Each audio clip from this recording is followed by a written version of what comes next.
So I've been starting these off with the exact same question each time. It's a very simple question. It's a very powerful question. Who is your favorite pony? My favorite pony would have to be Rarity and still Rarity. I love her for her creativity. I love her for her drama. I love her because she makes men laugh. I love her because she's a marshmallow pony. Close runners up are Twilight, Sunset, and Starlight. Because I think I have a unicorn problem. A unicorn problem or a unicorn solution? Yes. Okay, that's good. That's good. Is it any coincidence then that the main character of your fic here is a unicorn? That was more because when I was starting the idea, I was like, oh, yes, unicorn protagonist. My character should be a unicorn too. Plus, I didn't really understand how an Earth pony would use guns. And it just all kind of worked out that way that all the main protagonists and antagonists in Horizons were unicorns. So go fig. Yeah, just happenstance. I understand. Uh, so I think it's going to be better if we go ahead and start off conversations here about the fic itself and then transition to some other things after the fact. So I'm just going to Sure jump thing. in with some of those. Um, All right. so starting from the beginning of the story here, we had a couple conversations the other day about rivets. Rivets is, as many people know, one of the earliest characters introduced, and she is not somebody that sticks around for a whole lot of the story, but she is still a wonderful character. Uh, when you first introduced her, what were your thoughts on how she would develop? Was she originally somebody who was supposed to be like a role model to Blackjack, or what was your thoughts with that? No, she was a natural evolution of the situation that was occurring in Stable 99. The stable was in a state of decay. The leadership was incompetent and more than a little bit crazy.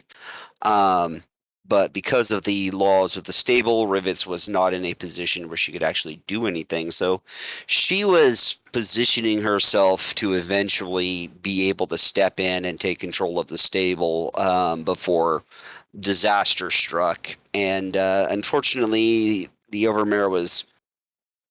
She was aware that, Rivets and others were acting against her, but she managed to make contact with a certain Sanguine, and he convinced her to get that vault open or get the stable open. And the story kind of progressed from there. So she was mostly there to act as a situational enabler to get the story rolling.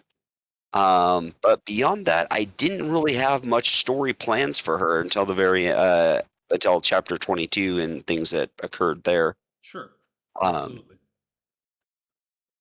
We can, if you'd like to, at your own discretion, cover things as far as spoilers are concerned, as you would like.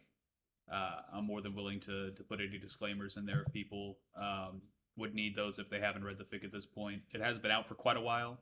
There's a yeah, lot of new it's people who, I'm yeah, invoking the 5-year rule. If you're upset by spoilers, go read the book. Um, yeah. Otherwise, yeah, I'm gonna be talking about stuff. It has been out for quite a minute now. So staying there early on in the fic here, we have Blackjack who, while playing a game of the same name with Rivets and a couple of others, got her cutie mark. Um, you had mentioned in the previous conversation that she, or rather, this mark was kind of inspired or maybe had some influence around tarot cards. Would you explain that a little bit more? Yeah. So a good overlap that kind of works with anything mystical is when you can link it to some kind of real world occult stuff. And tarot's a method of foretelling the future via drawing cards, uh, process called sortation. And in tarot, the ace of spades and the queen of spades is a really kind of nasty sort of combination.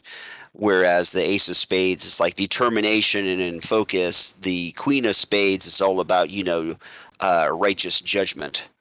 Um, And so anyone who had any kind of background in tarot could look at those two cards and go, "Oh, that's a spicy combination that you got there." And then just in the game of blackjack itself, you can't beat a spade and or sorry, a ace and queen of spades. So it was also a hint there that blackjack's talent was a potent one. It wasn't just cards in general, but the symbolism behind it. I do feel kind of bad though because I had plans for the story about how Blackjack got a cutie mark, and how it was a hint that her special talent is essentially victory, but at a cost. Um, but unfortunately, the story did not make its way in until close to the very end. So um, that was a foreshadowing oopsie doopsie on my part. But oh well. But it turned out awesome, and I do like that you had related it to something real. It's very compelling. Yeah, I was able to use tarot a few other times in the story, especially when Dealer was doing his utmost to mess with blackjack and scotch. Um, it's a very interesting method of both adding mystery and a little bit of woo to a story. Sure. Let's see here. So you had mentioned to me that you know Blackjack inside and out. You know her mindset, and you can really speak on behalf of Blackjack as a character Hmm. in a really intimate way. Would you attribute that to just being intimate with the character and exploring her through this story, or is there a part of like your own life that you can kind of tie in that is relatable to you? Um, I'd like to imagine that Blackjack is who the best me could possibly be. Um, she really wants to see the world as a better place, and she has the strength and conviction to act even when she screws up. Um, and I tend to overthink and self-deprecate, to a rather uh, harmful degree. And she manages to push through it. So she's kind of an inspiration to me, and that's allowed me to look at a situation and think, well, if a better me was dealing with this situation, how would it go through? And I can usually figure it out from there. um a lot of people look at blackjack and go, oh, she drinks a lot and she has sex and she's kind of immature. Yeah, but you kind of have to realize that that's just like a thin layer of paint that's covering the lead coating underneath it that you don't really want to scratch too deeply. Okay. Um, and multiple times you uh, had talked about Blackjack's growth and progression, and how she had evolved over the course of the story. We had talked about at length about how Blackjack initially, when she was in the stable, she wasn't she wasn't all that great. She hadn't really realized her full potential, and hadn't really been put in a situation where she was able to become what we know her as.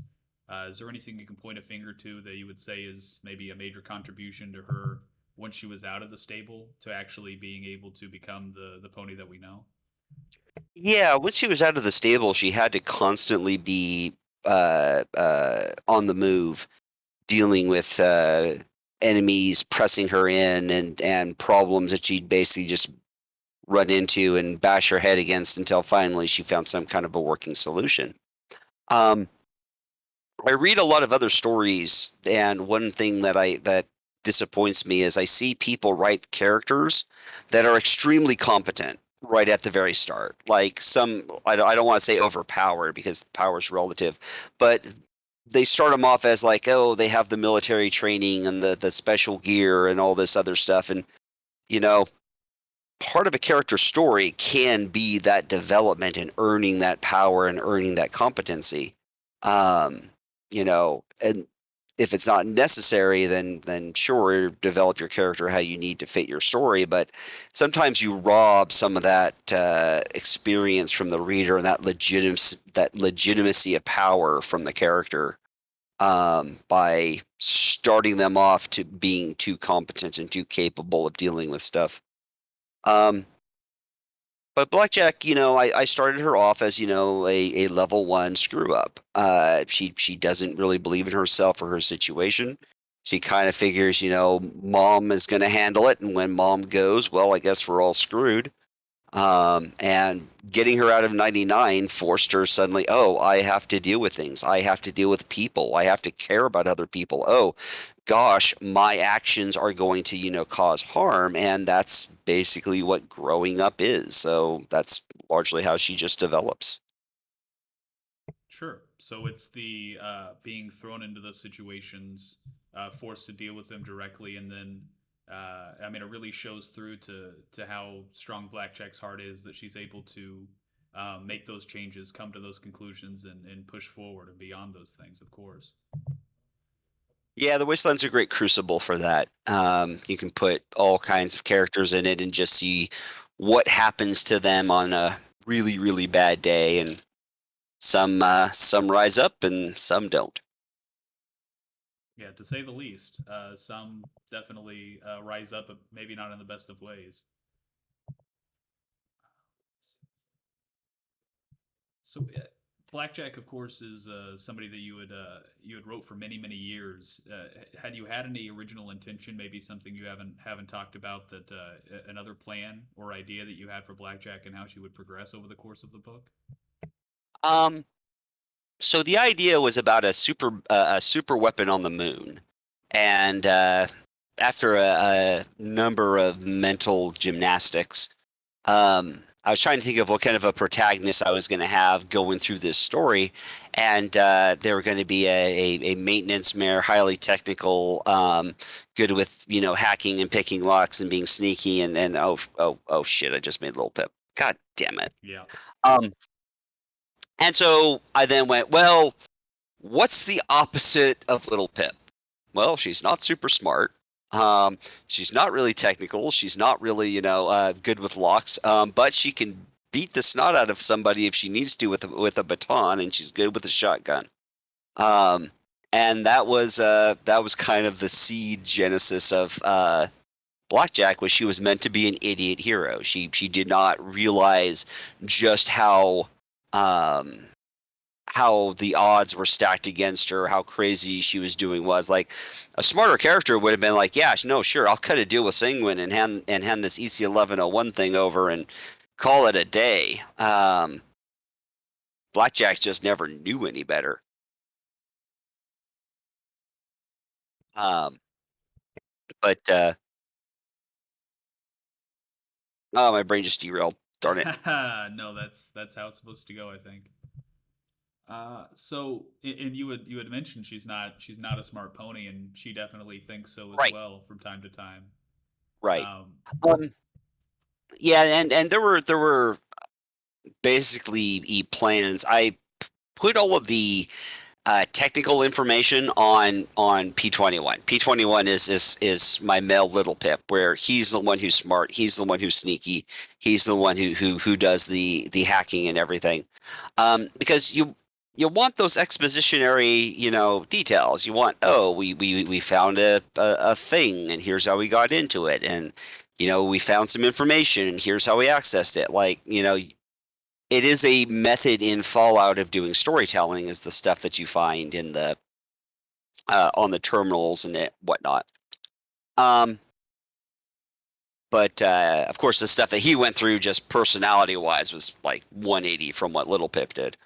Um, sure. I also had thoughts of making her more like Scotch Tape. As a matter of fact, after the events of Black occur and Blackjack kind of has her reboot, there was some discussion of actually uh, having that be the end of Blackjack and finishing the second half of the story with Scotch Tape, or um, doing like a 10-year time skip with Scotch now grown up and now being that more intelligent partner in the solving the adventure. Okay, well, I mean, as Blackjack had progressed, and I would say especially after the events of Black, it became more apparent that she definitely seemed to become more competent. Maybe not more intelligent, but certainly she had adjusted to uh, maybe through exposure and just having to deal with these issues. She had became, I would say, even more aware than most of the people that she was around. Um, Yeah, I mean, 1 through 33 was all physical kind of threat and physical peril. 34 to about Hightower was all supposed to be just like emotional situation and just uh pushing her like mental limits as much as possible. Who am I? What am I doing? What can I do? What happens when I fail? Because she fails a lot, and people who she really cared for didn't make it. Um, but the final third is her trying to grow on a more interpersonal level, like realizing, oh crap, I really hurt Glory. Oh, Dawn is definitely up to something. Oh, this is happening, that's happening. Like these interpersonal moments were kind of what let her finally become a complete person at the very end. okay, and yeah, at the end, I would say there was certainly a measure of completion to the character. She definitely seemed to have. There was a looking back after reading the last chapter um, to the beginning when Blackjack first left the stable. The amount of change and development she had went through was really, it's hard to put it into words. Mhm. She was a completely different pony. And on the flip side, she was also very much the same uh, in her heart, her compassion, and her ability to continue to push forward. Yeah, it's a valid question at the very end of Horizons if Blackjack is still Blackjack. Because at that point, all that was Blackjack about her were her experiences. Um, she her body had been augmented, her soul was swapped out with Luna's soul.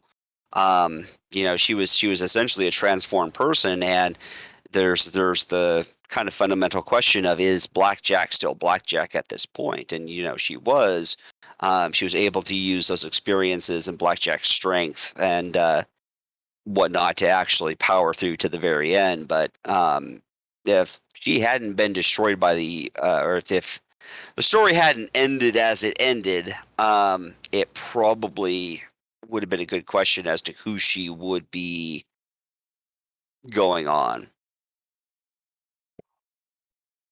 Sure. And I mean, of course, you do continue the story some, and some of the writers who were a part of that project definitely explore Blackjack beyond that point as well. Hmm. Um, Speak. Harshan's doing a great job with digging into Blackjack's uh, angst and PTSD in Speak, and I know that there's been one or two other people who are like, I want Blackjack to make a cameo. It's like, okay, just put credit. Hope you write her well. um, But oh well, folks are gonna do what they're gonna do. sure. I mean, and who can't? I mean, you got to have as much Blackjack as possible, right? Oh, I mean, like I use Little Pip. Someone else can use Blackjack. I just hope they like use her well. Sure. It's the best you can hope for. And you have quite a few characters that are a part of the cast that are just, I would say, a little bit more standout than a lot of the other fics, and I'd like to speak about them just a little bit. Uh, Sure. so, how, who, what was the process for coming up with Boo and using her in the way that you had? Oh God, Boo should have died. I mean, I was going to have her do this moment where she gets a soul and she essentially helps free Blackjack from Cognitum, and then like she gives a smile and she melts in front of Blackjack, and like I couldn't do it. She broke my heart. People fell in uh, love with her. She was supposed to be this creepy like 90% feral pony who was weird, and apparently everyone's like, no, she's adorable, I love her, must protect. Yeah, that's not surprising at all. But she her deal is that she basically grows a soul, and that's essentially what can happen with enough time and interaction. Is that even if a person or a being doesn't have a soul in this story, they can develop one just through enough interactions with peoples that do have them. Um, Souls are supposed to be like an organic thing in Horizons, and if you cultivate it, they will grow. Um, and there was a reader who is a dear friend, Rix, who just loved Boo. Did fan art, made little arts and crafts of Boo, and very very sweet person. But as I was getting close to the point where Boo was going to take the bullet and die and rip the hearts out of all the people who loved her, I just couldn't really do it to Rick. So yeah, Boo is so powerful. She managed to defeat the author. That's wonderful. I'm glad personally. If only we could have had somebody like that for Glory and every single one of the Yeah. other characters in the book. But the funny thing was, after like the scene where she was supposed to die, my brain kept on thinking, "Oh, she's dead. I don't have to worry about where she is." And people and my editors were at, so what's Boo doing? What's going on with Boo in this? He's like, "Damn it, I forgot. Arr, she's still alive. She's still around." I But don't. I think it all worked out at the end. Yeah, I mean it's definitely something. The spirit of chaos is nigh unpredictable, and I would say that all of Boo and what she was to the story pretty much fits the Yeah, same. I mean, the funny thing was she wasn't planned on being chaos. Like she was just going to be a blank who developed a soul. So I if I wasn't going to melt her, I had to have someone take that metaphorical bullet and get Blackjack out of there. And so they're like, hey, she's a blank. Hey, she's really really lucky. What if Discord is inside her? And it's like, okay, yeah, Discord can take that bullet. I think I think that if it fucked up the Legate's plans hard enough, yeah, Discord would be all over that. Um, Yeah, and so that's how that all kind of shook out. Oh, dear. and she is. I mean, she's definitely a fan favorite. I'd say for a lot of people, and understandably so. Must protect for sure. I don't. I meant for her to be creepy. She's supposed to be creepy. Never came off as creepy. I don't. I mean, it doesn't feel like she's creepy when you introduce her. I don't know. I don't know about that. I'm glad Well, she was able to stick around though. She certainly didn't deserve to melt in front of Blackjack. you, you monster. tears, tears. Ugh, I was robbed. Robbed, I Oh say. goodness. Uh, I might need to take a 5 minute break here to go cry for a little bit. But so my I hate to say favorite character when it comes to this fic because there's so many fun characters and they're explored in so many different ways. But Blackjack, of course, is always going to hold a special place in my heart. Rampage, however, is such an awesome character. Um, she is at times, although I feel like without Blackjack being around, she's definitely not the leader type. She definitely comes to the table with a lot more sense and reasoning, despite the fact she is who she is and is coming to things with what she has. Did you have any other plans for Rampage? How did Rampage's story develop for you guys? Okay, so Rampage is the first character of Horizons. Before I even had Horizons, as I was reading through FOE, I have a habit of when I like a story, I will make characters for it. And I will then start to insert those characters into that story because I'm just weird that way. And in my head, as I was reading through FOE for the first time, I was imagining a pony bounty hunter hired by Red Eye to essentially accompany Little Pip and keep an eye on her, because this is someone that can drop boxcars on alicorns. Red Eye is going to be interested in this person. Um, and I'm not sure where the regeneration came from. That was a for some reason she like had some kind of an alteration or mega spell that made her regenerate. But then I started writing Horizons, and it's like, I really like Rampage. I like what she goes through.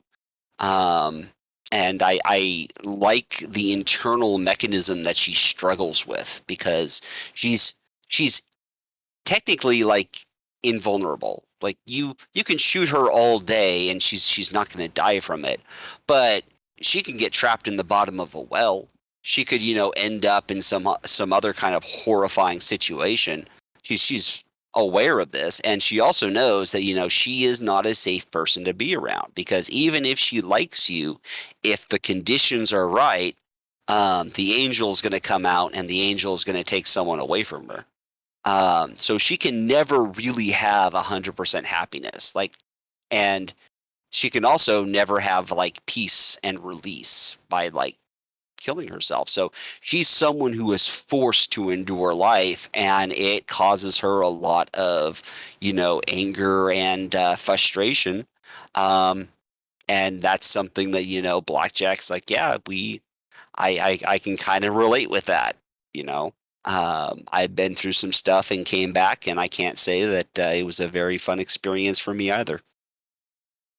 The angstiest band of ponies in the wasteland. I don't know. I think Murky number 7 has him beat, Well, but that's just I because don't Murky number know. 7. I don't know. Well, here, let me put you on blast. How much of Murky did you read? Chapter 1. So, I know. I love Fuzzy. I so want to read further, but every time I see a slave mouthing off to their master, I'm just like, they would break him. They would just kill him as an example to others. See what happens to the mouthy slave. And I read Murky's quips, and I just go, no, you you're dead. you're dead. Slave masters don't let slaves be mouthy because it destroys the power dynamic. I mean, he's a tiny little shit. They might just think he's not worth the effort. I mean, really, how much? What props are they gonna get for putting a guy like So that in place? okay, so it isn't so much him, but if other slaves see his behavior, more serious slaves can come to emulate it. Like if you actually study slave uprisings, um, the brutality was a necessary component to forcing compliance. Um, they really couldn't allow mouthiness. They could allow a kind of subservient, fearful friendliness. Like there were blacks that managed other slaves. There were essentially trustees in the system. Um, but the idea of them, getting familiar enough to mouth off to their masters just never really was allowed. I mean, maybe if I reread it, thinking of Murky as like a trustee, I might be able to get through to the deeper story. It's interesting you Um, say that. mhm. Uh, because yeah, you should read it and keep that in mind and see how that where that gets you. Mm, that might be a way through. It Because could yeah, also be, what if Red Eye Slavers simply hadn't, like, I don't know what his onboarding process is, but maybe they didn't talk about that at the convention. Maybe they don't know about that tactic. Maybe that power dynamic isn't something that's apparent through day-to-day so use. it's something that is kind of inherent in social structures like that. I mean, at schools it would be bullying, and at a workplace it's like the over assertive coworker. Um, it's something that essentially evolutionary. Some people try to push themselves to the front of a group and be in charge of others, and others um, don't take those risks. And so some people survive and thrive, and some people, fall apart and get destroyed. When you have a power dynamic where you can essentially own a person, you kind of have to have a justification or a reason for it. And in Murky, like the distinction between Red Eye's people and Red Eye's slaves had to be pretty clear. Otherwise, like, are all of Red Eye's people slaves? Are none of them actually slaves? And in which case, why are they treated how they are treated? I mean, maybe Red Eye was using some kind of like a rhetorical, these aren't really slaves, they're like indentured workers or something. Funny you should say that.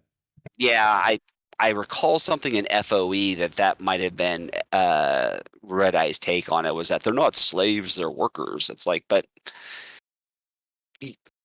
none of his people treated them as workers. So either Red Eye is just oblivious, or he doesn't really care.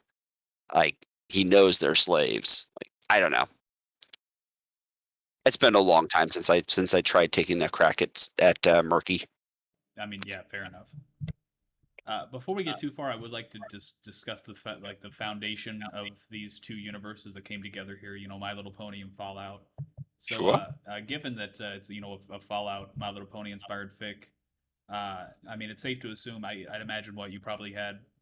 I mean, what, like 9,000 hours in Fallout games before you came to this fic? Nope, I did not. I had played, I think maybe 4 hours of Fallout New Vegas, um, and that was it. I learned what Fallout was from Fallout Equestria, which probably wasn't the smartest move in my book. Um, but I, I I've tried playing through the different Fallout games. I have. I own Fallout 1 and 2, and I die in the caves to the scorpions. So clearly I am not meant to play Fallout 1 and 2. Um, I have played Fallout 3. I've beaten Fallout 3, Fallout 4, um, and of course New Vegas.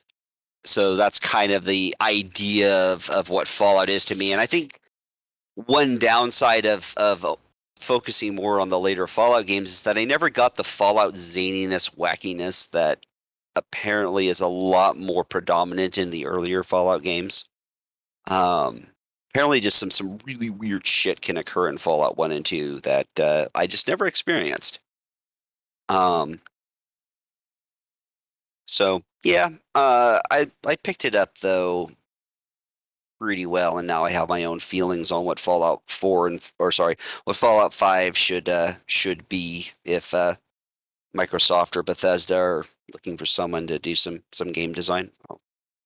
I can pitch them some ideas. Yeah, get a hold of Microsoft, see what you can do. I'm sure that'll work out great for you.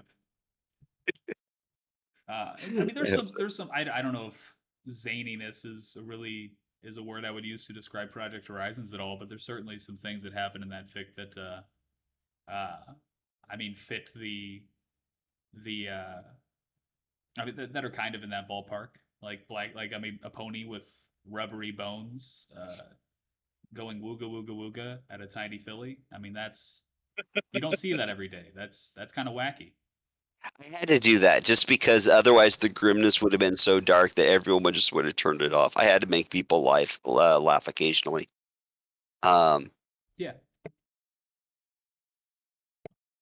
and laugh we but did, especially at that. That was a funny moment. I think about that a lot. we're Uh, like where Blackjack's trying to like lying in at towards the end of Black, and she's like trying to crack jokes with Scotch. It's oh like, yeah, yeah, yeah. why are you making jokes right now? And it's like, because I don't want to deal with what's happening to me. So laugh. And that's a good way for some people to get through that. I know I use humor in that way. I have throughout my life. I mean, that's a very relatable thing. and it's executed well here. That even not even using it as like uh, a way to overcome anything, like the scene at the end of towards the end of book one, where Rampage gets Blackjack hyped up on Dash to get her to the auto dock with her freaky mutant eyes. There's a lot of funny moments in Project Horizons that I think kind of fits that wackiness that that Fallout has pretty consistently throughout most of its games. So here's the funny bit. I had no idea what Dash was. I Sorry. I was told that that Dash was a stimulant.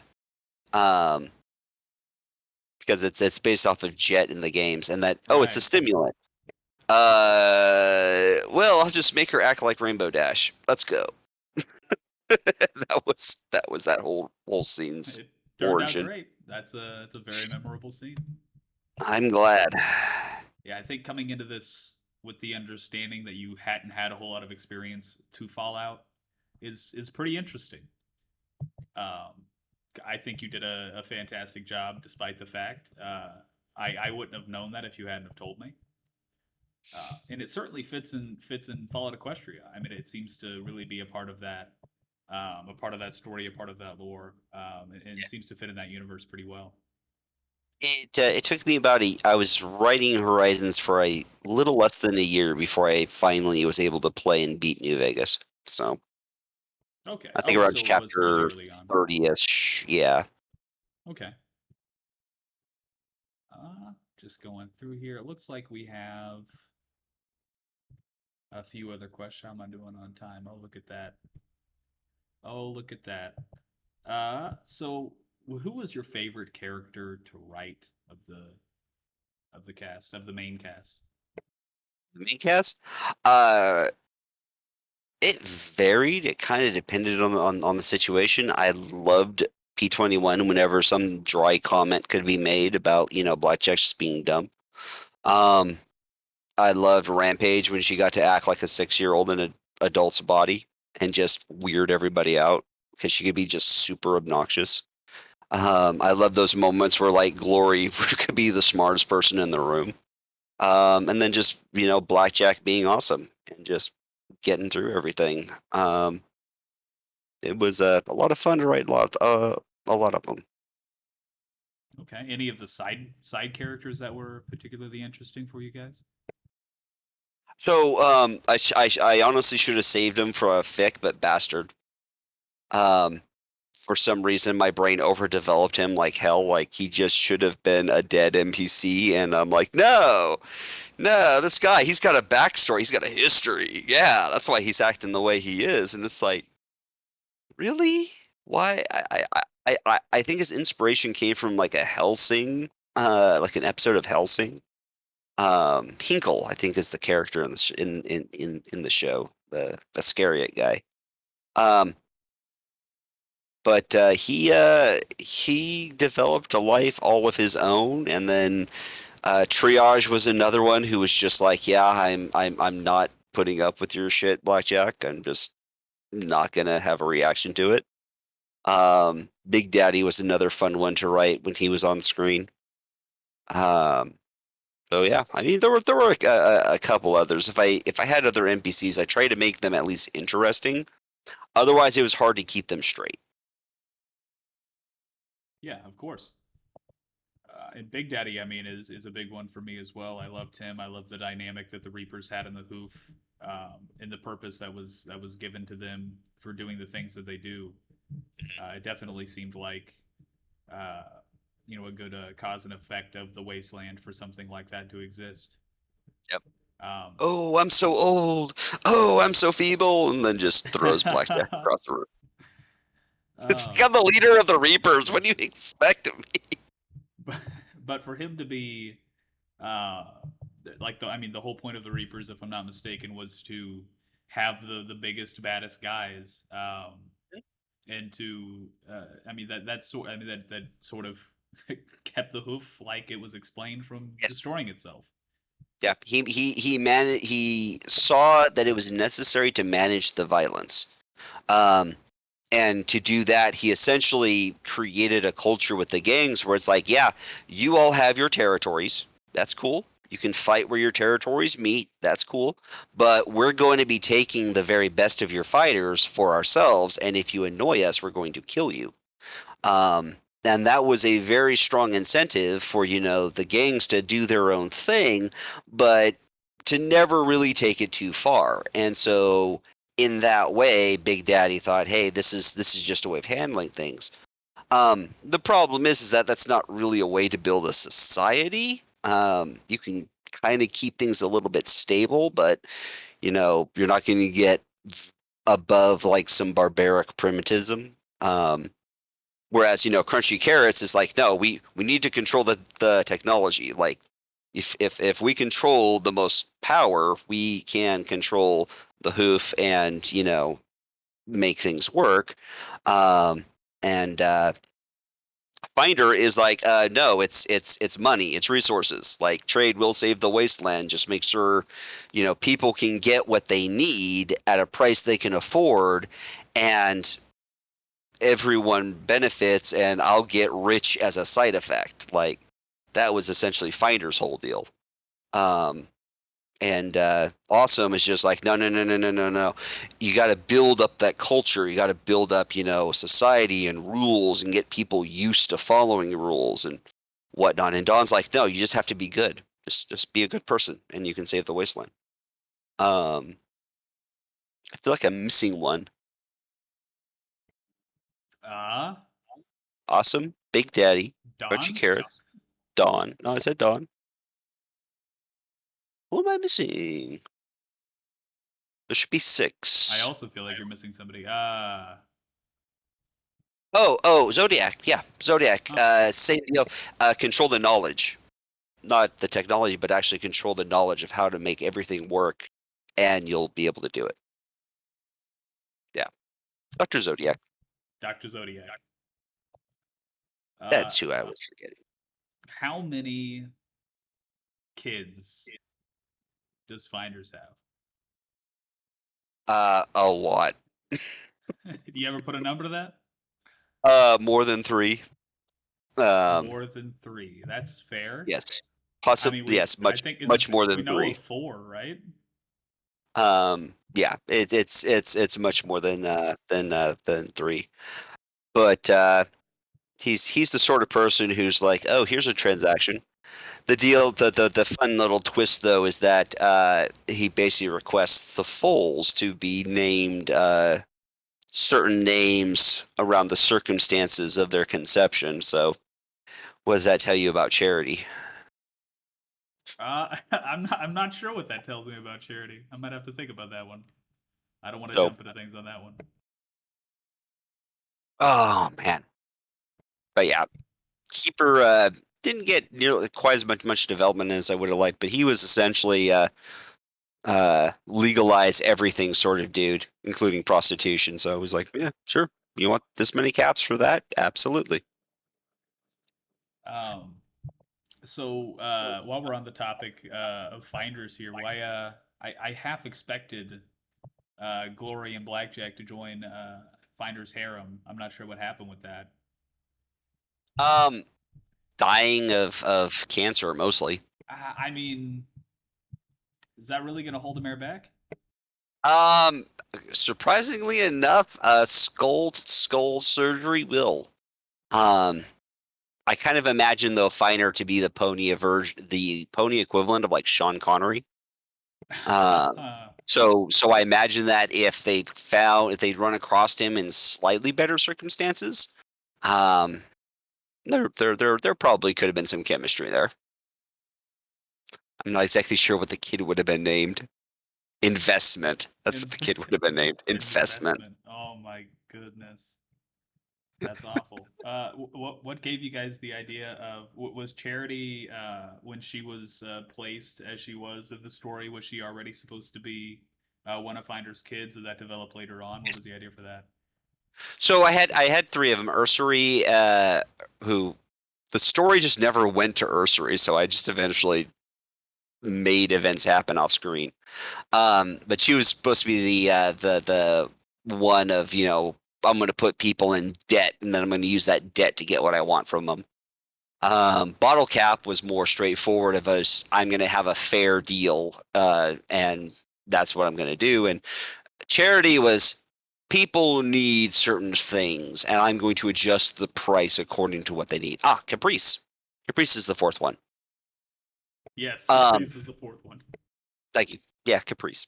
And Caprice is just like, I am going to give people as much of whatever they want.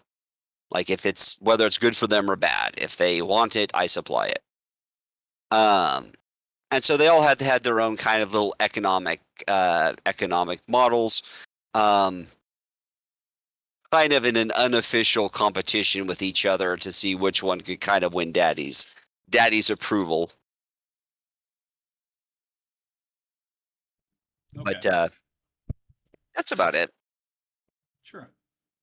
And not to bring things back to Blackjack here too much, I'm going to try to transition over to another topic here soon. But so it's often, at least from what I've seen, in Blackjack's character development, for her to be separated between like stages, like freaky mutant eye Blackjack, cyber like Blackjack, boneless Blackjack.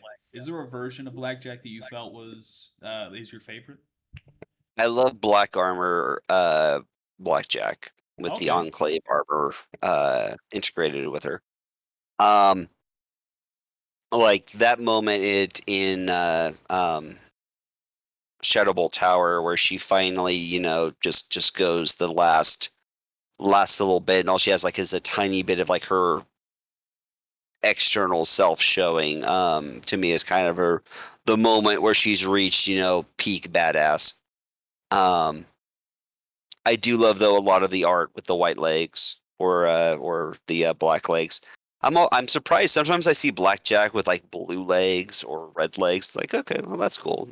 Yeah. Interesting looks for her. It's very funny though. I don't see very many pictures of just Blackjack and just her barding. I think that a lot of people like, or a lot of artists like the, intricate legs and whatnot. Because if a line is kind of out of place, hey, they're cybernetic. Who knows how they're supposed to look? Yeah, I mean, and they usually turn out pretty great. I know for me that was book 3 Blackjack, like the one I did for our the painting I did for our last interview. That's by far my favorite Blackjack. That's cool. I think somebody had done a piece back in the day of like Blackjack with her Reaper barding on with Duty and Sacrifice and Star Sword, and that's like I don't know why I've just always in my head that's always been like this is best Blackjack. This is Blackjack. Yeah. Okay. And when you said Enclave Blackjack, I want to clarify because she had Sky Striker's armor with her like with the spine implant. Yeah. You don't mean that. You mean like full on Robo Blackjack's your favorite. Yeah. The RoboCop Blackjack. RoboCop Blackjack. Gotcha. Blackjack that can't move for more than a couple feet without recharging Blackjack. Only when she's flying. Her wings are what eat up so much of her power because she has to essentially negate her own gravity to fly. Okay. What's the craziest thing Blackjack's put in her mouth? Like a bucket of taint? Or no, it was like a bottle of taint. A bottle of taint? I don't remember her eating a bottle of taint. Uh-huh. Yeah. When she came back, she's like, "Yeah, this is Blackjack. She's in a cloned body. The other one was a fraud." Oh yeah, she totally That's did. not Blackjack there. Well, they can drink flux. Here, drink it. Gulp, gulp, gulp, gulp, gulp, gulp. And the guy's like, "It's not real flux," and he took a drink, and that was the biggest and last mistake of his life. Oh my gosh, that's horrifying. Thanks for the imagery. He unzipped from the mouth around. Even better. Great. So for those who are not horrified enough to continue, I'm going to try to transition a little bit here to some other things. Sorry, folks. While we have some time left. Let us see here. So, I'm going to try to transition here a little bit, and then we can kind of flow as we like. But I had mentioned to you in the last episode, and I say last in quotation marks, of My Little Pony: Friendship is Magic, we had that scene where there was a lot of racial diversity. The Hmm. races were fighting amongst themselves and running away from one another, and we had the Pegasi close up the sky. Hmm. And to me and a couple of other people, that felt somewhat of a nod to Fallout Equestria, but you weren't so sure if it was a coincidence or what. Do you have any more thoughts on that? No, I'm pretty sure that it was just a coincidence. I mean, the show was pretty strict about people working on the show from reading fan fictions. Um, it could certainly be possible that such a thing would be a nod to Fallout Equestria, but then I think that if they wanted to do a nod to Fallout Equestria, like they could have done a spell or something getting, backhanded by Tyrek and just doing the Fallout Equestria like mega spell explosion behind him or something. Like a Um, big green balefire bomb? yeah, something to hint at. Oh shit, this stuff's gonna get pretty serious. But I still think that it was a pretty fun scene because it's like if this did go on, it would be pretty much FOE. So yeah, Thankfully, the mega spells never got detonated. I love how your idea for the nod to Fallout Equestria should just be an atomic bomb going off. That's or just yeah, horrifying. like they like shoot a spell at him and just the they use like Grogar's bell to like just like deflect it like a volleyball and it arcs out over the horizon and then there's like a big green balefire explosion. Like that'd be awesome. It would be awesome, terrifying for all the ponies, but awesome. Every Fallout that would be like, yes, do it. Hey, we still have other generations. There's plenty of time. You never know what could happen. I would be like amazed and horrified if Hasbro made uh or tried to seriously make Fallout Equestria. Like it would have the potential of being absolutely freaking awesome. And yet I would be so afraid of them just trying to make it like rated G but bad. Like I don't Is know. that Maybe possible? like maybe if they like let like HBO do it or something. They would have to. I mean, what does a G-rated Fallout Equestria look like to you? Can you envision that? Can you put that into Oh, words for us? like no one would actually die. Like there's like they'd explode or get transformed into things, but like they just like be knocked out rather than killed. I mean, wouldn't Um, the environment and the circumstances themselves automatically raise that rating? maybe you'd think, but yeah, I've heard of companies trying to essentially have their cake and eat it too. Um, I think that if they let someone like Netflix, though, I mean, Netflix made Centaur World, and Centaur World can do some pretty severe violence without showing like gratuitous murder. Um, I think that some deal worked out with Netflix could work, but don't know. That would be involving a lot of different IPs. Yeah, only time will tell. Only time will tell. I'd be up for it. Hasbro, call me. Uh, there's a fair chance they will watch this, which is terrifying now that I'm thinking back as to what's been said so far. I'd just like to have everything stricken from the record, please, if we could do that. All I question is mine. OC, don't touch. So we have now before us this, in not even speaking to new generation at all. We have this brand new series coming, Gen Ah, 5. yes. It's the new world. We're finally there. Um, are you excited for that? Excited and terrified. I loved the movie. It wasn't perfect, but it was still good. I was interested in most of the characters, and I was curious about the situation that got us from G4 to G5. My fears is that then they may tell your tale, which is kind of a Teen Titans Go style of animation, very um, alarming because generally you mock an established product, you don't mock it before the product is established. So I don't know if it was intentional or not, and it makes me fear that, oh, they don't really know what they're doing. Um, Like if they know what they're doing, but they mess it up, well, that just sucks. But decisions are made. Whereas if they're like, "Hey, why don't we do this? We'll set it in the future of Gen 4." That's fine, right? Well, okay. What happened to everything at the end of season 9 of the previous one to get us to this place? Who cares? It's no big deal. It's just ponies. We'll hand wave it. Um, yeah, that's going to be disappointing if they do that. So we'll see. I can think of ways that it could be done to transition from 4 to 5. Um, I think that, if Twilight essentially retired and handed things over to democracy, democracies can go off the rails. And so things can happen that it result in the various pony kinds being like, hey, we can't really live with each other anymore. We can't trust each other anymore. So we're just all going to go do our own things rather than fight and have Wendigos come and freeze everything.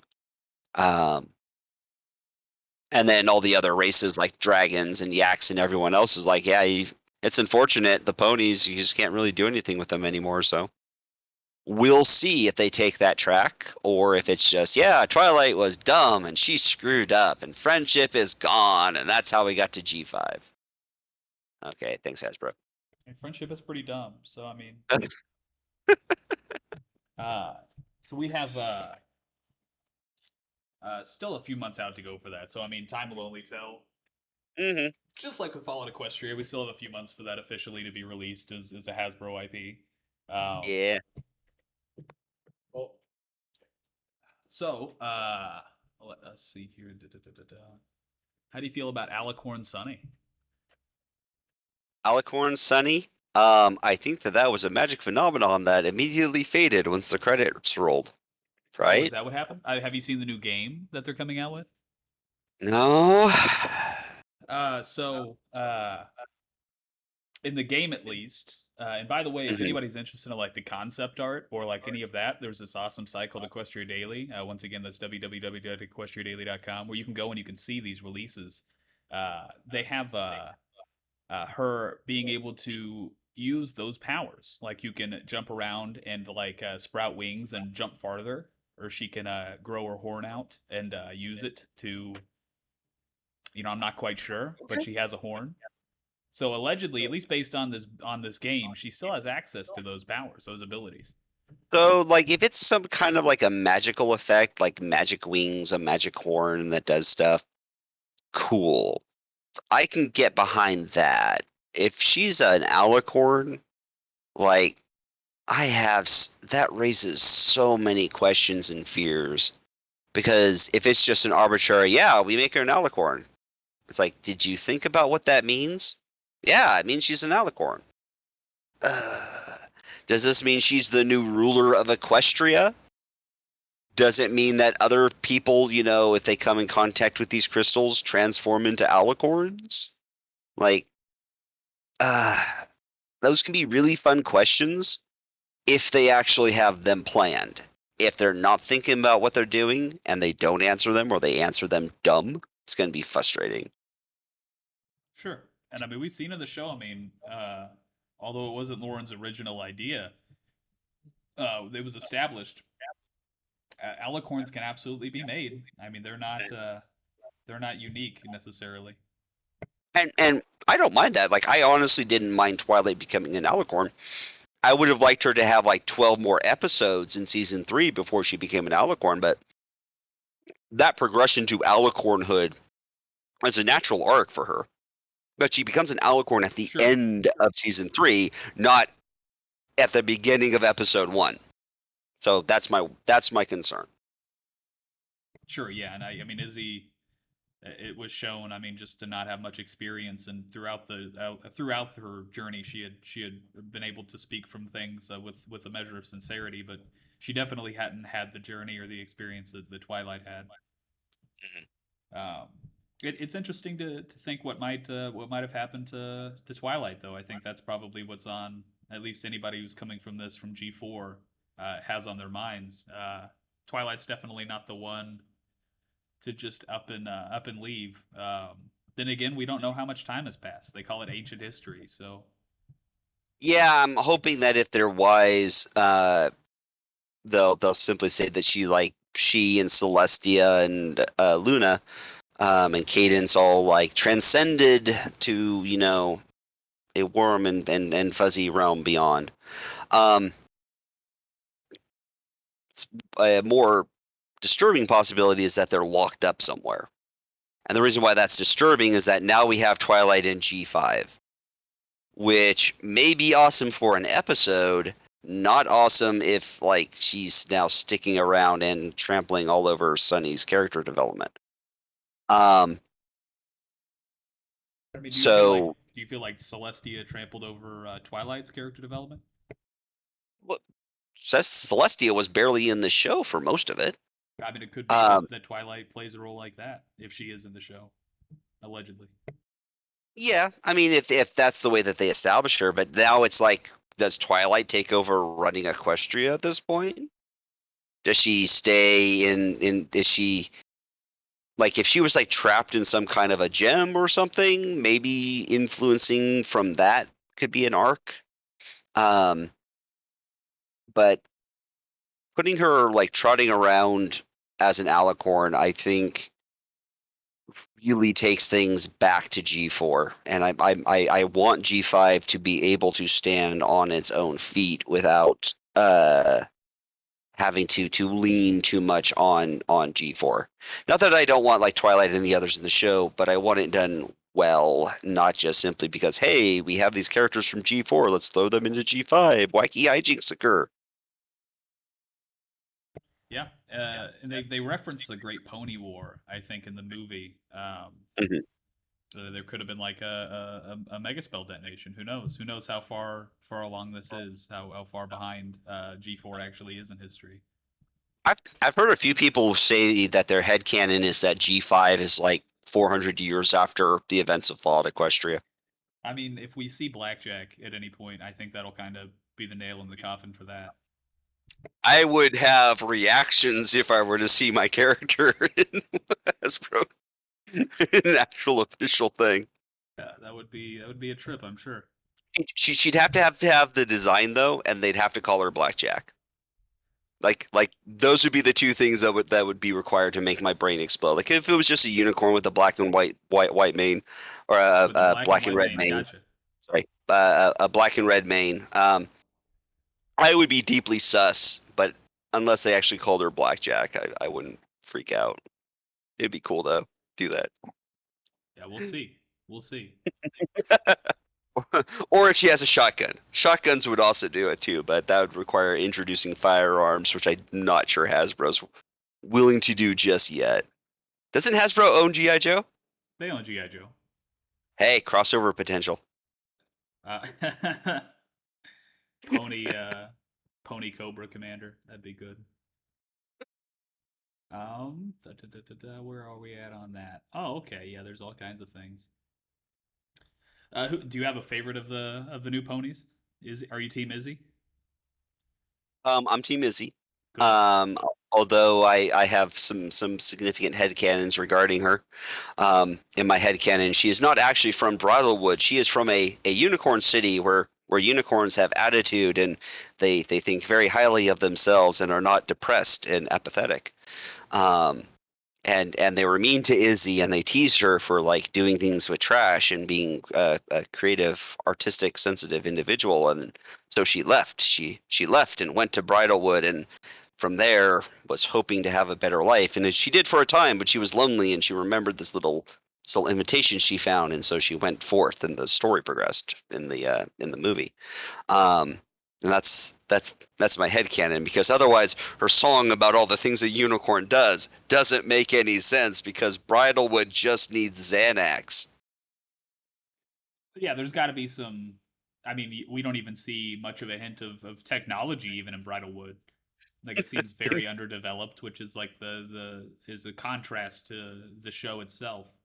It's Um, like it's like some little artsy, commune in like Oregon or Washington. Like this is what what's going on with the unicorns, but I don't know. Like my headcanon also has like, hey, we've seen 3 locations, but that doesn't mean like there can't be other Earth pony cities or other Earth or other unicorn cities or other Pegasi cities. Like these could just be the 3 that are closest to Maritime Bay.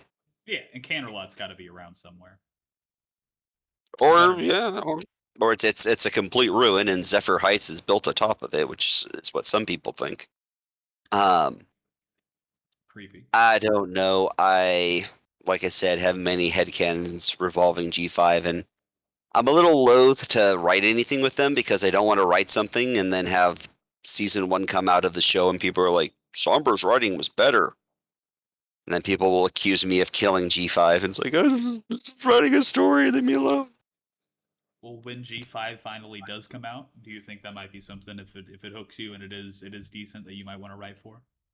Maybe like I've done a few fics that I shared with my Patreon, um, which is just patreon.com/somber, um, of things happen of what I think would be like the next step in G5, but where essentially magic is like local, like magic is back, but it's not all across Equestria. It's just happened to the leaders of these 3 cities.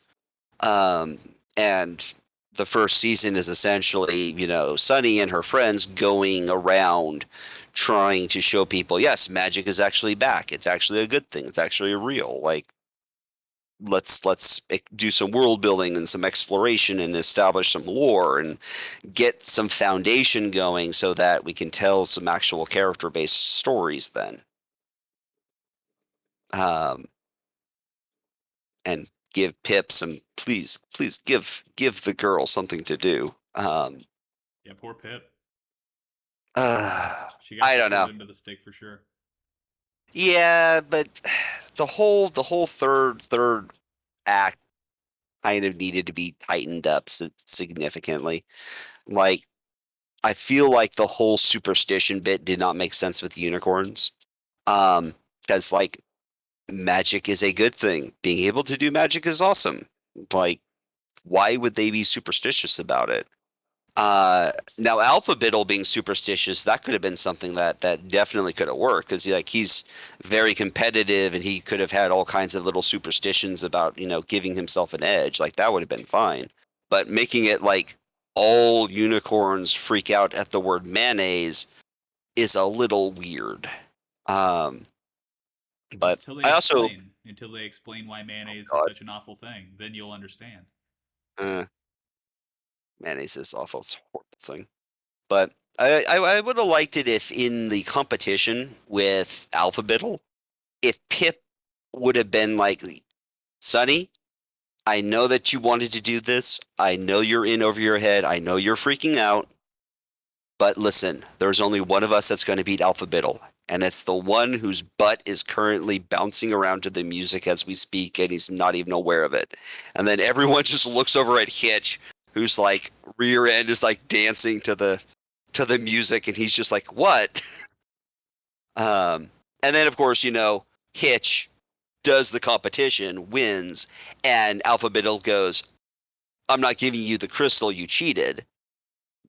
They give it the mayonnaise line. Alphabettle freaks out. They grab the crystal, run, have the little face to face, heart to heart, with the Queen Haven.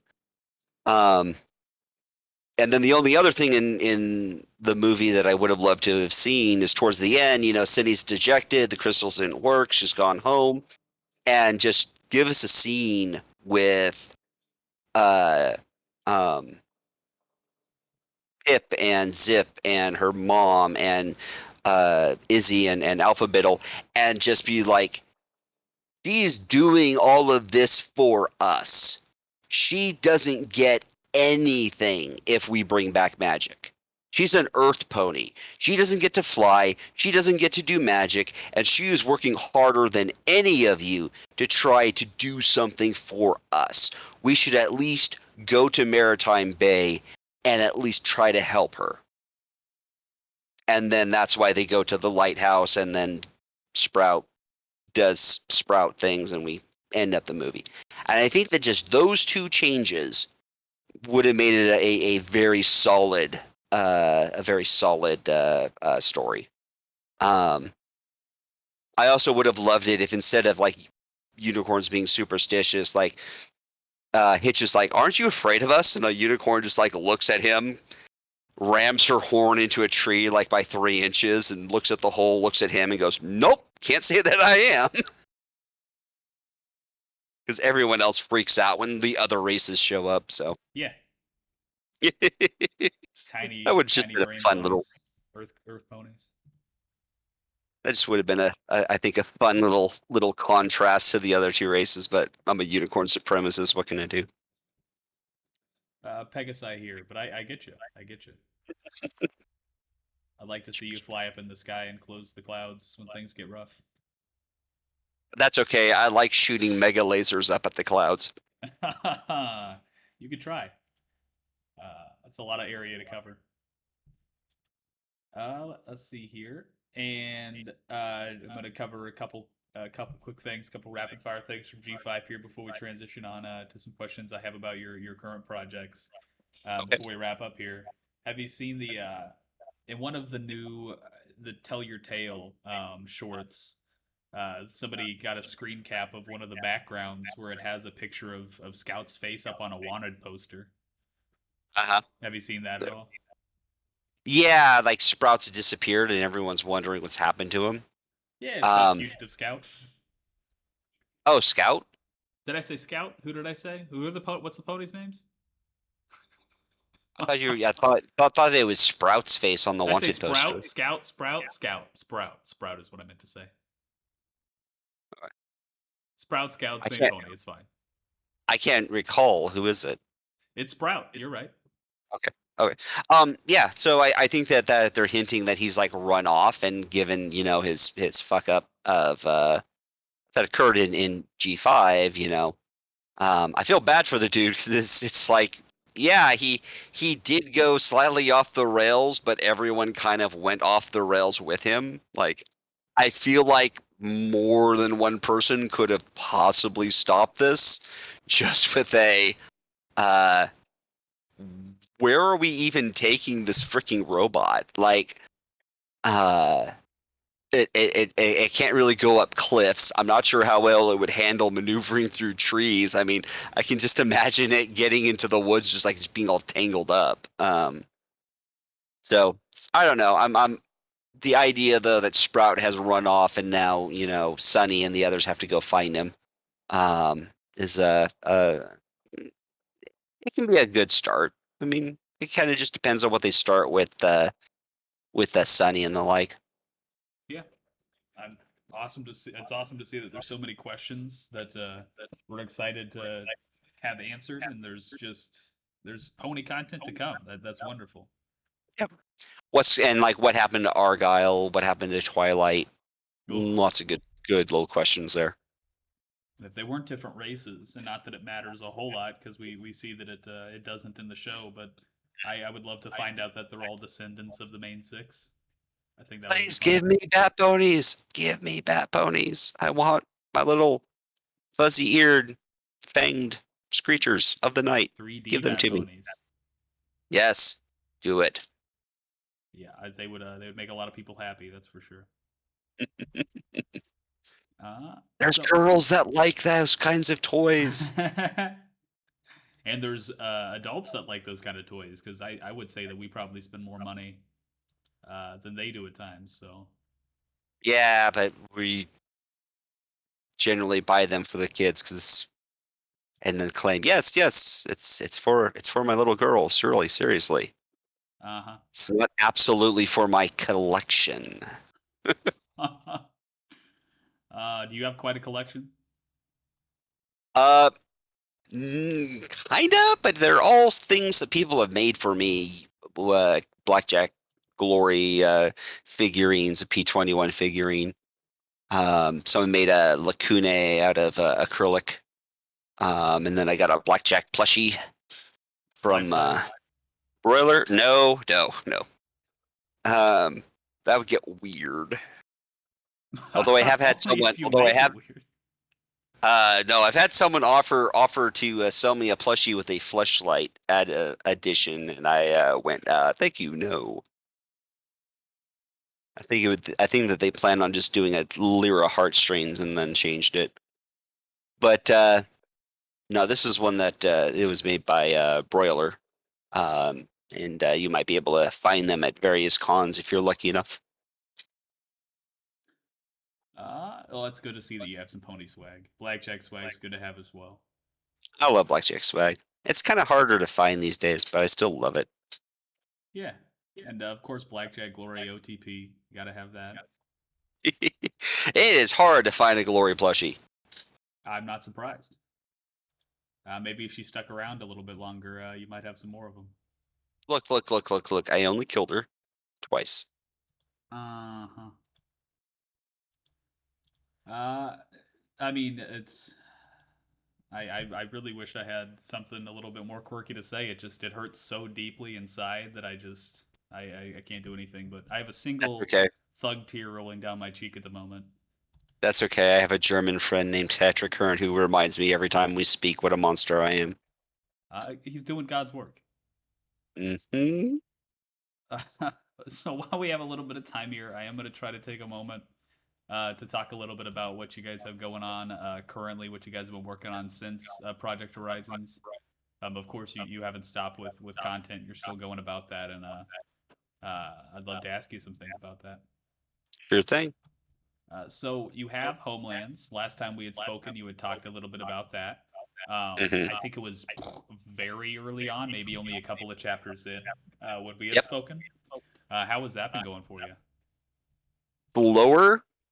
Sadly, real life is interfering a lot more than I'd hoped. When I was writing Horizons early on, I had lots of focus and drive to keep it going, and now sadly, my focus is split amongst lots of different things. Most of it just adulting and getting things done. Um, but I do try to put out as many chapters I can in a year, and I think I managed 3 or 4 last year, and they try to stay. All right, sorry. Blah, blah, blah. I try to keep it a decent enough size so that hopefully when people do get it, they're not wasting their time. But I like Homelands because it's almost 100% my thing, and I can explore the world and build things and set up the story and just do it all kind of at my own pace. And I'm definitely trying to keep it a lighter story, and less, going for the 110% angst that can occur in certain Fallout Equestria stories. It's when I'm writing them. Um, Otherwise, though, I just finished up the first arc and starting the second 3 is my plan. So we'll see where it all winds up. But hopefully, folks will read Homelands and love it, and they'll be like, "No, wow, could you do that, Somber, you monster?" I mean, I'm sure there'll be They're little of totally a. gonna do that at least once, maybe twice, I mean, somber you monster. So there you go. There's three one for you. times. Uh, Mm. so did you? Is it? I don't know if it's too early to ask. Is there any crossover from any of the characters that we might recognize from Project Horizons, aside from the initial cast there of Scotch Tape and her buddies? Just so, yes, I have 3 planned. One, in addition to, I'll not say their name for, spoilers, because Homelands is a bit newer. But there's definitely one familiar character that makes the trip, uh, planning planning to get there one way and finding out that their travel plans have been horribly disrupted. She's gonna sue them all. Okay, But gonna sue them all. gonna sue them all. Good. Um, Otherwise, there's also Speak that's going on, and I helped Heartshine write that for a while till she wanted to develop Threnody, her own character, quite a bit. So I'm like, you just knock out Blackjack, and when the time is right, she comes out soap opera style, and things can progress. Um, but it's always fun writing Blackjack opposite Threnody, because Threnody is trying so hard to fix someone who is so very, very broken. Think she has a good chance of succeeding. Yes. Yeah. Yeah, she's on the right track. She knows how to do it. It's more of a question of just how banged up is she going to get in the process. Because sorry, emotionally banged up, because Blackjack, would never, hurt Threnody deliberately, but she is a extremely emotional individual, and Threnody is an empath who can actually be harmed by extreme emotions. So it's an interesting story. You should definitely read it. Go read Speak. Hardshine, put out another chapter of Speak. Do it. So you have a you said you love writing Blackjack. E. So when are we gonna get our happy ending Project Horizons? When are you gonna do that rewrite for us? I will require a bounty of $20,000 in a Oh, Swiss that bank. high? That high, huh? Really? That's what it's gonna take. I mean, I just want Glory and Blackjack to like retire and live in like a The cottage somewhere and like adopt some kids and the just live the happily ever after. Like Rampage is like they have a community. It's great. Like why do you gotta hurt my soul? because I have bills. You have bills. Well, we $20,000. That's what are we buying you a house? I don't understand. No, that's actually only 10% of my student loan, so yay. Oh no. No, no. If I were ever actually write something like that, it would be after Homelands is done. That's good. There's things gonna happen in Homelands that'll hopefully be good if/when Blackjack gets there. Sure. And I mean it's just knowing that there could be that in my mind and heart. I don't have to accept book 5 as canon. You'd have to accept about 50% of Book 5 as canon. I mean, why any of it?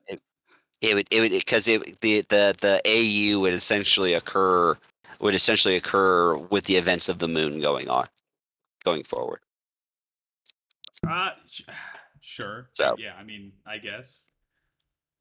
That was definitely a nosedive in emotion for me. what's really painful is that the story from Ignition to the end of Horizons, like it's I think almost 10, maybe 11 chapters, and it all takes place within 24 hours. Like it's nuts. It's like the Yeah. battles. It's like the battle for Helm's Deep, but it just goes on and on and on. And so much gets covered too. I mean, it definitely feels like 24 hours, especially when you get the minute by minute play by play. Hmm. So to kind of wrap up here, you also have a few other projects underway. Are there any other projects you'd like to talk about as well?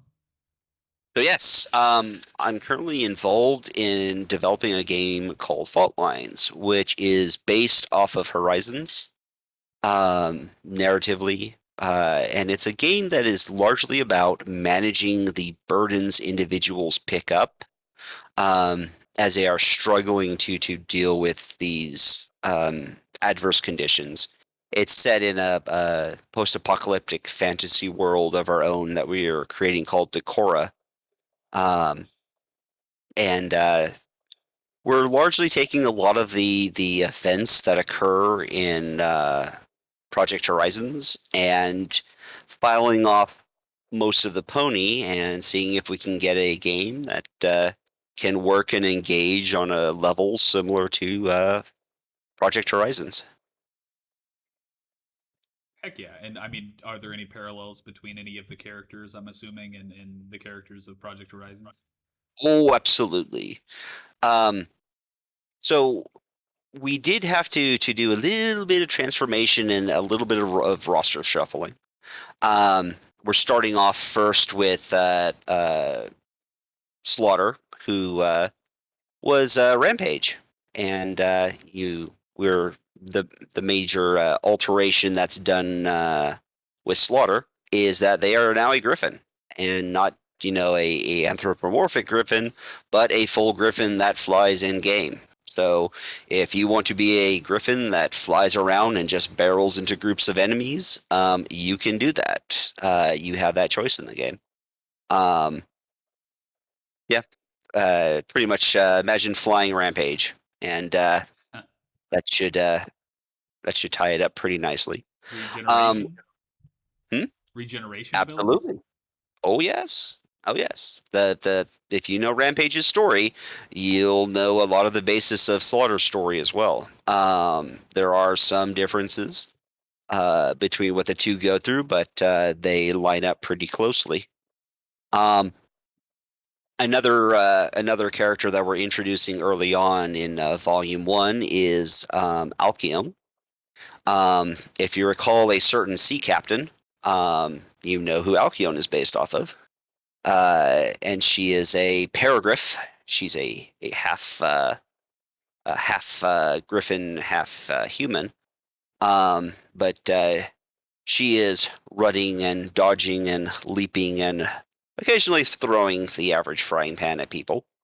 Um, but she is all about enjoying life and trying to avoid the trauma and pain of adversity. And then the third guy we have is Tar Boots, who's the straight man of the trio.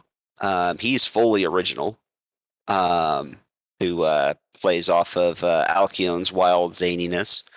Now, if we can get everything together and people really, really love it, then we're going to be moving on to introducing Ravi, who is Blackjack.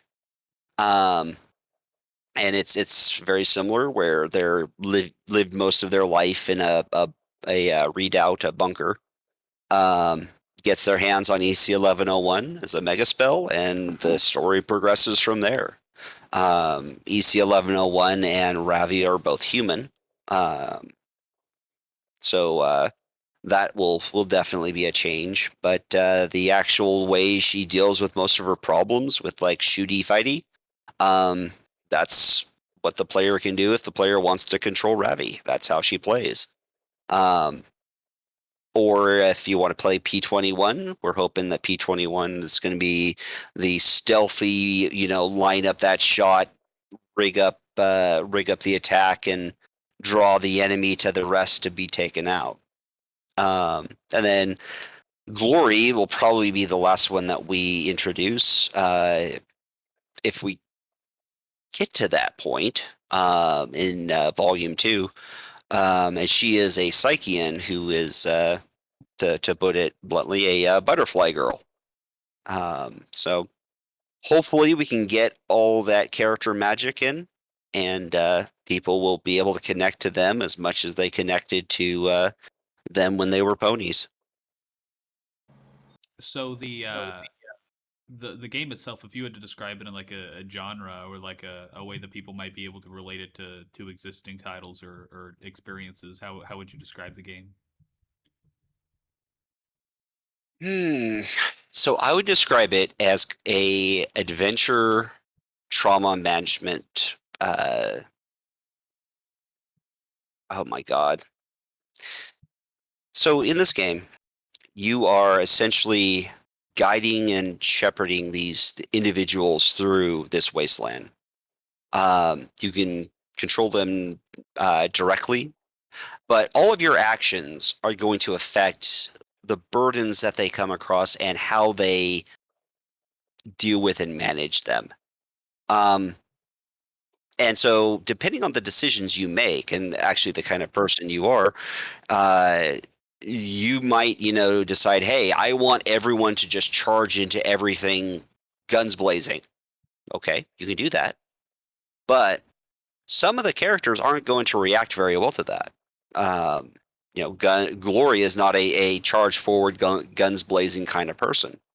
And so you might give them a burden by doing that. You might give them a regret, like they shot someone they didn't want to shoot. And that burden is going to affect how they do everything in the game. And some of them, if they get too many burdens, they can break. So you really have to be cognizant of these characters and what strengths they have and what weaknesses they have, and just how do you want to push them, because burdens are not all bad. Burdens help motivate a lot of these characters, but too many of the wrong burdens can be too much for anyone to manage. And so that's essentially what the game revolves around. Okay, that is fairly interesting. Is it like a 2D It's 3D. experience? Okay. It's a 3D, I believe, a contained open world where you essentially have uh, uh, zones that are made and designed, but within those zones you can move around and do some exploration and the like. Um, and then each zone is essentially connected to others that you fast travel to. Um, if by some magic we're actually able to flesh out an entirely open world, that would be awesome. Um, and one goal that we have is that not only do these burdens matter, but if you get too much of the wrong burden, another character might decide, you know what, I'm going to the bar. Okay, I have had too much trauma today. I am going to the bar and I'm going to stay there until so much time passes or you come and talk to me because I've dealt with too much. And so if there's a bar there, they'll just go over and be more interested in that than actually, following the player's directions. So Interesting. if we can make all that work, it'll be really good, because the characters are not, the player can only control one character at a time. Um, Whereas as the other, when you're not controlling them, they're going to want to do their own thing. Interesting. I So would love to see how that pans out. Do you guys? I'm assuming you don't have a demo currently available. no, we're currently working on getting the tutorial together and the introductory like media together. Our goal is to make the game as like immersive as possible. So like the second that you launch it, you're kind of in the game. We want as very little separation between the experience and the player as possible. Okay. Um, I know you guys have a website for this, and you're going to make that available to us, I believe, if I'm not mistaken, at some point. Um, Yep. is there anything that is released to the public as far as, I mean, just anything about the game, like visuals, mechanics, anything like that at the moment? So we're building the website and our Discord progressively. Believe that there's going to be a link provided as well, but the website is faultlinesgame.com, and the Discord. Uh, what is the Discord? No Studios. There's a Discord link on the website. I'll paste one in. Okay, yeah. But most of the stuff that we develop, we're putting on the Discord first, and then we're just kind of updating it to the website once it's been kind of finalized in the game. But you can see some of the assets that we have there. That's a slaughter flying, and that's what one of our raptors look like. Heck yeah. Okay. Well, perfect. Okay. And is this something that you guys have like a Patreon or anything like that for? Not at the moment, but probably will have one soon. We don't anticipate doing an early access or Patreon at this time. Okay. Okay, what he said. We are looking for testers. We're going to try and recruit a small group sometime for later in this year. Mhm. And regarding public material, I think assuming something interactive later this year. Okay, perfect. I was looking at that's Shadowbolt Tower in that one bottommost picture. Oh yeah, that's cool. Oh, is that what that's supposed to be? Yep. Beautiful. Okay. Oh yes, this is us making sound effects. I without context, I think that would be a great post. Mm. Okay. Beautiful. Well, Somber, thank you so much for stopping by and speaking with us today. I really appreciate that. I've followed Equestria since the beginning. Followed Project Horizons shortly after. It's been an incredible ride, and I'm so happy to see that you're continuing to make stuff and still continuing to contribute to the fandom and use that as a creative outlet. I really appreciate that. Thank you. Thank you for having me. It's great that people are still reading Fallout Equestria and Project Horizons even after all this time. So all I can say to everyone is ante up, do better. Have a good one. Awesome, guys. And in the description, as well as the post on EQD, we're going to have links to the Patreon, Discord website, whatever we have there. Check that out and support if you guys are interested in the content. And until next time, thanks for stopping by, y'all.